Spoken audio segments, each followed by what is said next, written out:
selamat bertemu kembali dalam kasih Tuhan ya. Haleluya. Oke, kita sudah memuji nama Tuhan. Kita saatnya akan mendengarkan firman Tuhan. Firman Tuhan kali ini berbicara tentang Yosua. Yosua, siapa Yosua sebenarnya? Yosua adalah abdi Musa.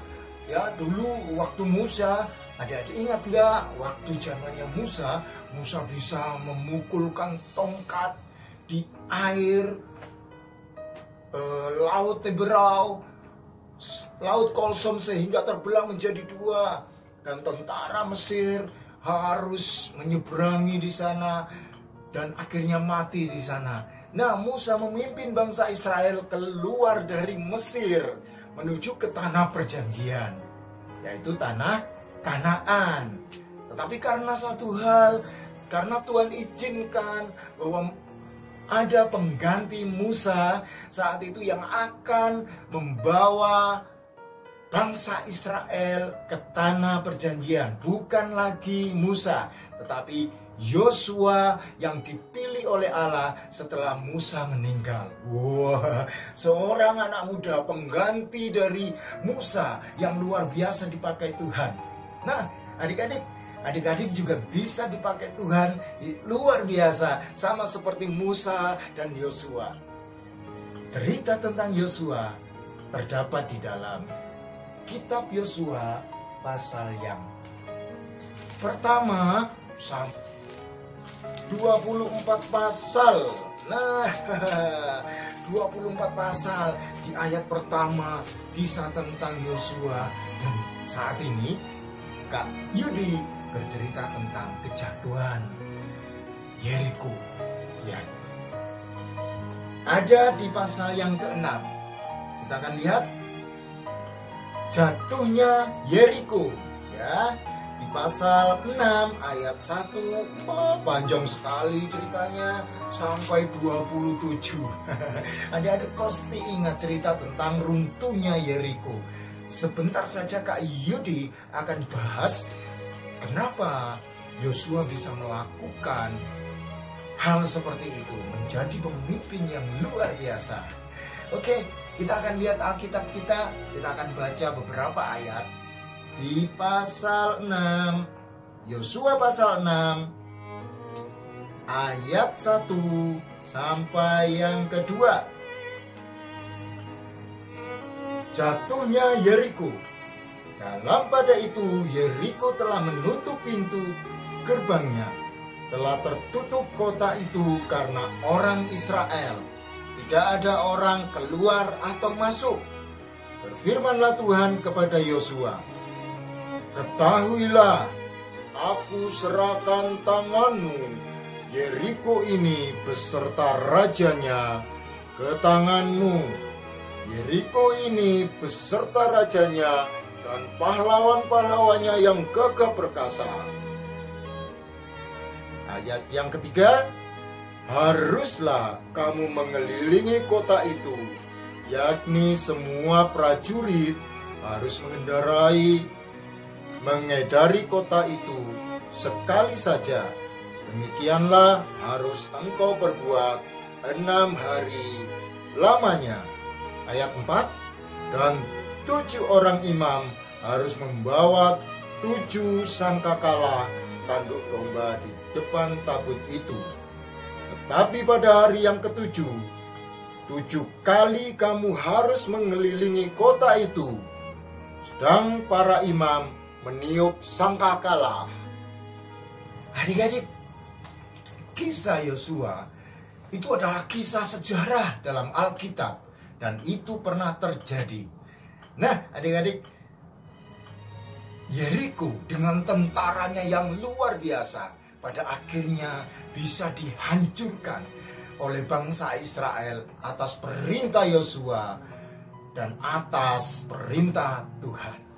Yosua adalah orang yang patuh kepada Tuhan.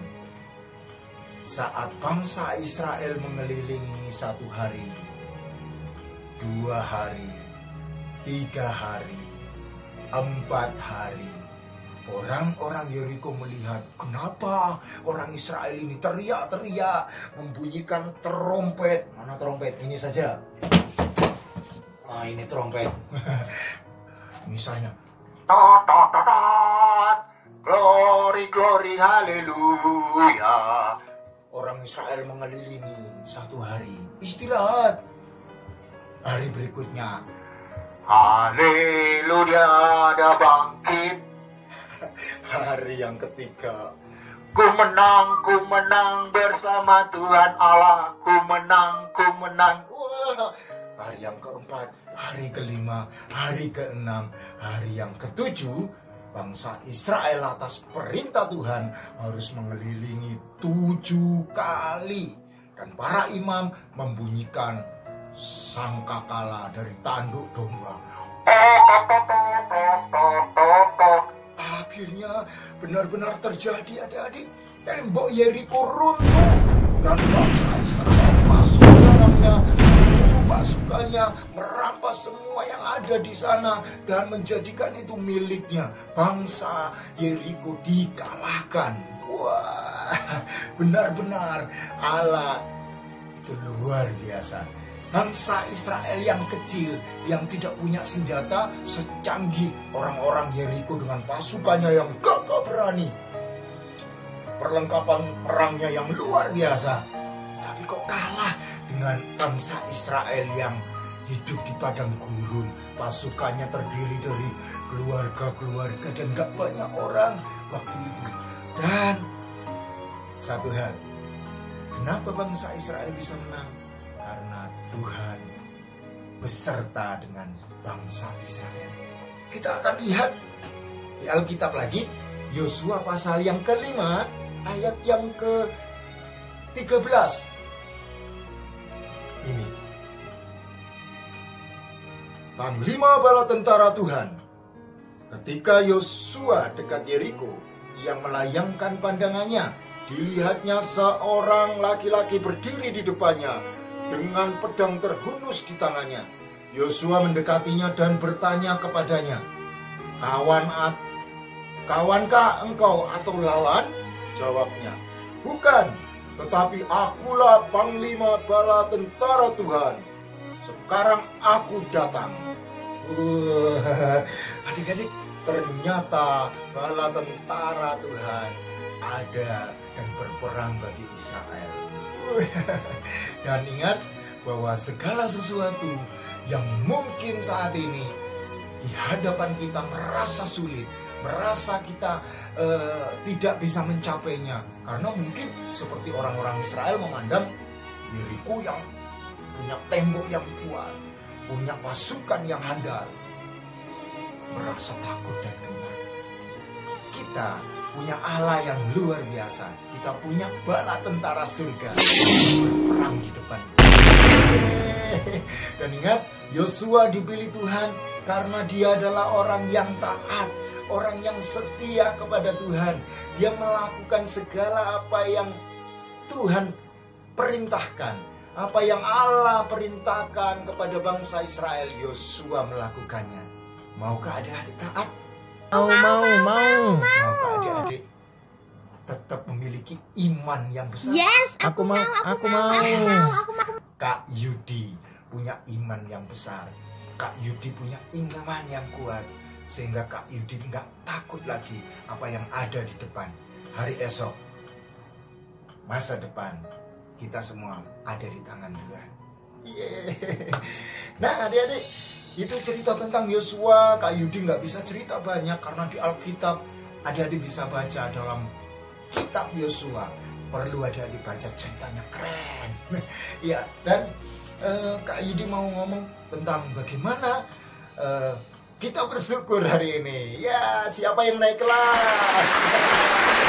Kak Yudi juga naik kelas. Kalian juga naik kelas. Kelas 5 jadi kelas 6, kelas 4 jadi kelas 5. Kelas 3 jadi kelas 4. Dengan ada yang dapat award, ada yang dapat piagam online. Kita naik kelas dan kita bersyukur. Bukan berarti kita akan berhenti belajar, tidak semangat lagi. Adik-adik, Kak Yudi mau kasih tahu, kita itu seperti ini, celengan. Ya, celengan. Adik-adik sekarang semakin bertumbuh dewasa. Yosua juga, dia mulai dari dia waktu mengikut Musa, sekarang diangkat menjadi pemimpin bangsa Israel. Karena apa? Dipercaya Tuhan. Ya, adik-adik juga dipercaya Tuhan untuk melakukan hal-hal yang lebih besar. Setelah pandemi ini, adik-adik menjadi anak-anak Tuhan yang handal seperti Yosua. Wah, ya, celengan ini ibaratnya hidup kita. Mungkin saat ini kita bisa ngomong bahwa Tuhan, aku punya kemampuan seperti ini, tetapi kenapa harus terjadi? Kenapa keluargaku ada yang sakit? Kenapa nilaiku nggak bagus? Kenapa aku harus nggak bisa mencapai keinginanku saat-saat ini? Adik-adik perlu tahu, celengan ini dia biasanya berisi apa? Uang. Ya, kita menabung dengan uang. Uang itu besar, bukan kaya di dalam Tuhan, oke? Uang besar, 20.000. Biasanya kita masukkan uang ini untuk menabung. Wah, menabung. Nah, tabungan kita itu apa? Anak-anak yang sekolah, kita menabung ilmu sehingga tertanam di otak kita, tersimpan di sini. Nah, kita tabung di celengan ini, kita masukkan. Wah, aduh, tabunganku jadi banyak ya. Wah, uangnya sudah masuk. Wah, tambah banyak setiap hari kita menabung.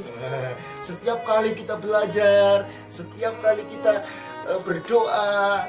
Tetapi ternyata yang terjadi, terkadang Tuhan mengizinkan sesuatu itu tidak menyenangkan menurut kita, sehingga celengan atau hati kita hancur, pecah. Celengan ini pecah, dihancurkan oleh kadang-kadang keadaan membuat kita, aduh, kenapa seperti ini? Kenapa aku tidak bisa seperti ini? Kenapa hatiku seperti ini? Kenapa aku nggak bisa mengerjakan? Ingat, Tuhan punya rencana yang indah. Jika bejana ini yang pecah, bejana ini rusak seperti ini, maka anak-anak yang dicintai oleh Tuhan, anak-anak yang dikasihi Tuhan akan kembali bangkit. Dengan apa? Ya, kita lihat celengan yang rusak ini ternyata berisi banyak uang. Wah, berisi banyak uang. Iya, lihat. Wah, ada banyak uang di dalamnya. Ada uang 100, ada uang berapa ini? Tapi celenganku pecah. Nah, ada uang 50.000 juga yang sudah kita masukkan. Wah, nah, celengan yang pecah ini percaya bahwa Tuhan akan menggantikan dengan celengan yang baru, yang lebih besar kapasitasnya, sehingga apa yang menjadi perbendaharaan hati kita tidak akan pernah berubah. Tuhan akan gantikan dengan celengan yang baru, sehingga kita bisa memasukkan lagi. Wah, jangan pernah khawatir akan hidupmu. Jangan pernah bersedih akan hidupmu. Tuhan akan gantikan semua sakitmu menjadi kesembuhan. Semua kutukmu hilang. Semua yang engkau tidak bisa akan Tuhan gantikan. Sehingga kamu menjadi anak-anak yang selalu berkata, aku bisa. Tuhan sudah menggantikan celengan yang baru dan siap untuk dipakai menjadi alat kemuliaan Tuhan. Wah, uangnya sudah dimasukkan kembali. Nah, adik-adik, itu contoh dari aplikasi bagaimana kita hidup ini jangan pernah menyerah. Bala tentara Tuhan ada bersama kita. Allah ada di pihak kita. Jika suatu kali adik-adik pernah merasa sakit hati, pernah merasa kecewa, pernah merasa disakiti orang, pernah mempunyai luka hati, maka Tuhan berkata bahwa aku menggantikan bejana yang lamamu atau celengan yang lama ini menjadi celengan yang baru. Maukah adik-adik hidup baru bersama Tuhan? Hidup baru adalah meninggalkan hidup yang lama, diperbarui. Kenapa Yosua bisa berhasil? Karena Yosua, dia adalah orang yang tekun, setia, yang memiliki iman luar biasa dan selalu mempercayakan segala sesuatu kepada Tuhan. Sehingga bangsa Kanaan, bangsa yang penuh dengan kelimpahan susu dan madunya, bisa dinikmati oleh bangsa Israel, bangsa pilihan Allah. Tanah perjanjian yang dahulu dijanjikan oleh nenek moyang akhirnya akan bisa dinikmati oleh generasi berikutnya, yaitu Yosua. Adik-adik adalah generasi berikutnya dari orang tua-tua kita dulu, dari nenek kakek nenek kita, dan berharap bahwa kita semua akan menikmati berkat Tuhan saat-saat ini. Terima kasih. Tuhan Yesus memberkati adik-adik semuanya, dan Kak Yudi percaya bahwa sesuatu yang lama sudah berlalu, yang baru Tuhan sediakan sehingga bisa bermanfaat untuk masa depan adik-adik. Celengan ini kalau Kak Yudi bongkar atau pecahkan, akan ada uang yang berharga. Di dalam diri adik-adik ada sesuatu yang berharga untuk masa depan. Haleluya. Tuhan Yesus memberkati. Kita berdoa yuk. Terima kasih Tuhan atas berkat firman-Mu yang sebentar ini kami nikmati. Tapi biarlah Tuhan, melalui firman-Mu ini kami percaya bahwa Tuhan senantiasa menyertai kami, walaupun di tengah masa yang sulit dan bahkan halangan ada di depan kami. Kami tidak takut, kami tidak gentar, karena kami punya Allah yang sanggup meruntuhkan tembok Yeriko. Terlebih saat ini Tuhan sanggup memulihkan hati kami untuk menjadi baru Tuhan. Terima kasih Tuhan, memberkati kami semua. Kami bersyukur atas rapot yang sudah kami terima, dan kami bersyukur atas kenaikan kelas saat ini. Kami akan belajar lebih sungguh dan akan meraih cita-cita bersama Engkau Tuhan. Terima kasih Engkau memberkati segenap keluarga kami, orang tua kami serahkan ke dalam tangan-Mu. Di dalam nama Tuhan Yesus Kristus yang percaya katakan amin. Oke, selamat bertemu kembali dalam kasih Tuhan Yesus, dan tetap setia di dalam iman kepada Tuhan Yesus. God bless you all.